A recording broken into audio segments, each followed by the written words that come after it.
Hey, I think I figured out who Solomon was paid to kill. Billionaire philanthropist Christian Dahl. How did you... Organophosphates, jet oil, airport. It's like we could be twins. Connection. Conjecture. Okay, so maybe Gloria was telling us the truth. Maybe Sarah was having an affair. Well, that makes perfect sense. Sarah was separated from her husband, Vince. After long, grueling days at work, she'd go home to a cold, empty apartment. Feeling lonely, betrayed, she seeks comfort in the arms of this mystery man. And she decides that she wants her husband back, so she writes his mistress, Mandy Bronson, off the show in order to save their marriage. And her next step would be to get rid of the other man. So maybe the other man didn't go off quietly into the night. Do you two practice this when we're not around?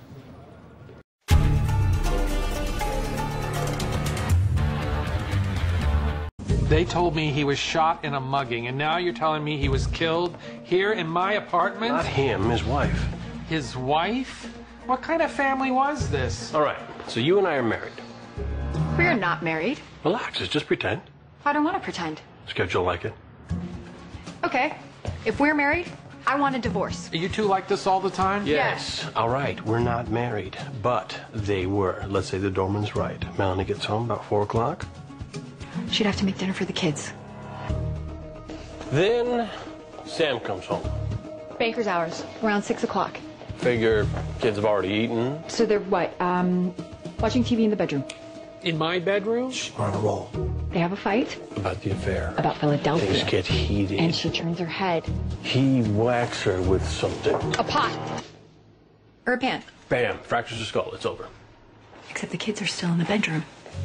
He's got to figure out a way of getting her out of the apartment without them seeing.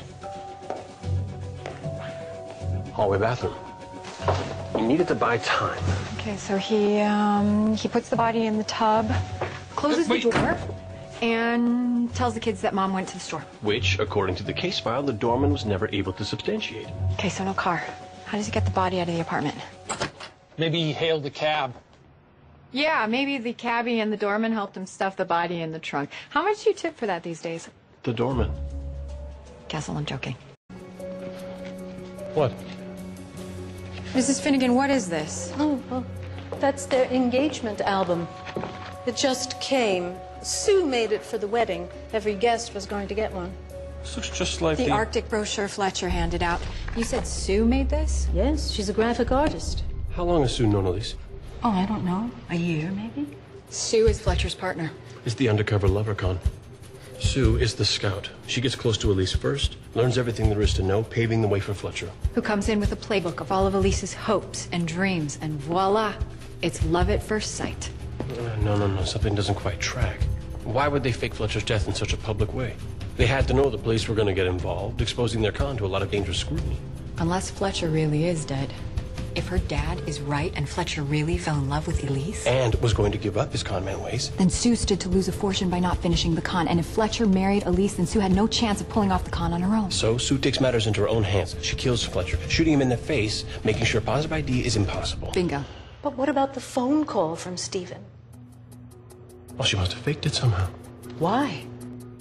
Because the con is still on. Unless that isn't Christian Dahl. It looks just like him. Dummy. Not you. In the cockpit. They switched out real doll for dummy doll. Magnus didn't build a triggering device for an explosion.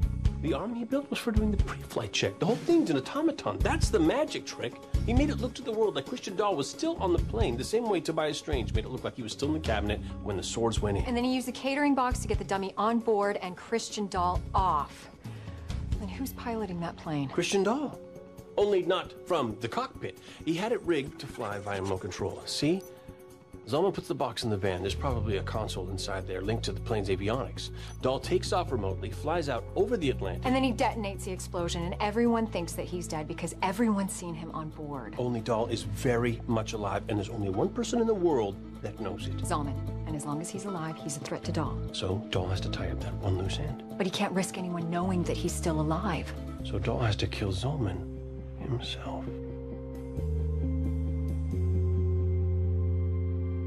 What? Nothing, so what do we do now? Well, it's 4 days since the accident. Christian Dahl's probably in some non-extradition country with a chunk of his fortune by now. Yeah, probably. Wearing T-strap shoes and a country suit. I could tell that redhead was a hick off the cob. Wait, what did you just say? Well, that's just how Joe described her in his diary. No, the part about the shoes? T-strap. It's when the strap comes over the... Yeah. Can I just call you back? Okay. Take a look at this photo. There's a shoe next to the car, and look at what kind of shoe it is. That's a T-strap. You don't think. If Vera was at the club that night, she'd be dressed in an elegant dress And heels. This isn't Vera, this is Sally. Yeah, but it can't be Sally. The bartender said that he saw her months after the murders. Unless... He lied? That was over half a century ago. Why would he lie about that? Beckett, I just realized something. Huh? I can't give you anything but love. What? That's what was playing when we interviewed the bartender. Right. Right. He said that that was the best version of the song. It was Louis Armstrong's version. In Joe's diary, he says his favorite performer is Satchmo. What's Satchmo's real name? Louis Armstrong. Put it all together, the answer is clear. Mission accomplished. Right.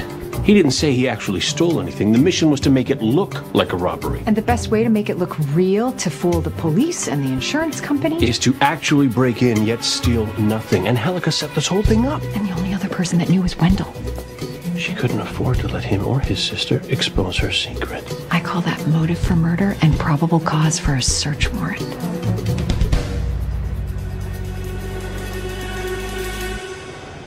Oh, Wow. Good work. thank you. It doesn't make any sense. Why wouldn't Parker be there yet? There's thousands of people there. Maybe they just haven't spotted him yet.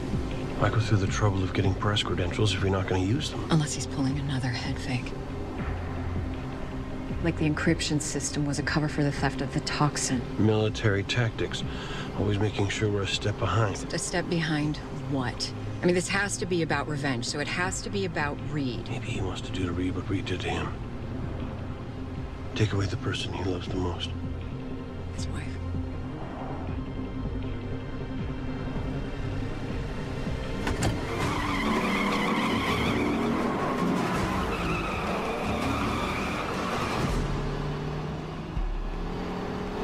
Beckett, why'd you turn around?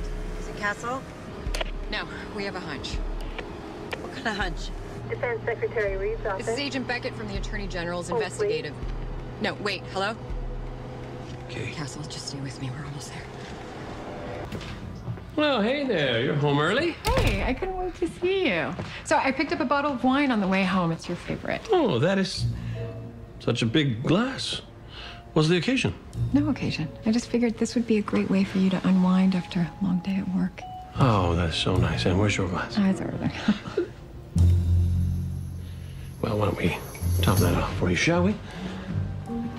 Once we get all nice and relaxed, unwind, there we go. You can tell me all about your day.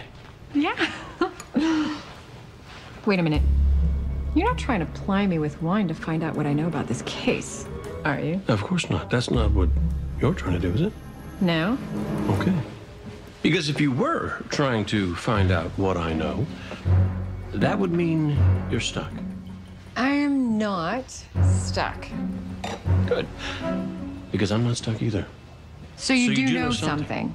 Maybe. All right, this is crazy.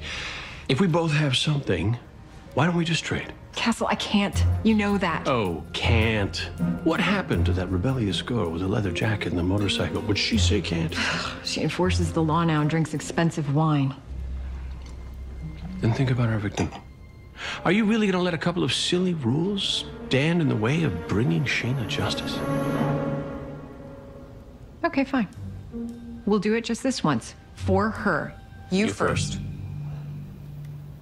We'll go at the same time. Ready? Yeah. She was Shayna had looking an into old old police boyfriend who records at died at Radnor Radnor University. University. Wait. She had an old boyfriend who died at Radnor University? How long ago? 15 years. His name was Jeff Whalen. He drank too much at a party and fell out a window. If she was looking into old police records... And interested in homicide law? She must have thought that his death was more than just an accident. She was investigating a murder. And somehow that got her killed. Oh my God, I missed this.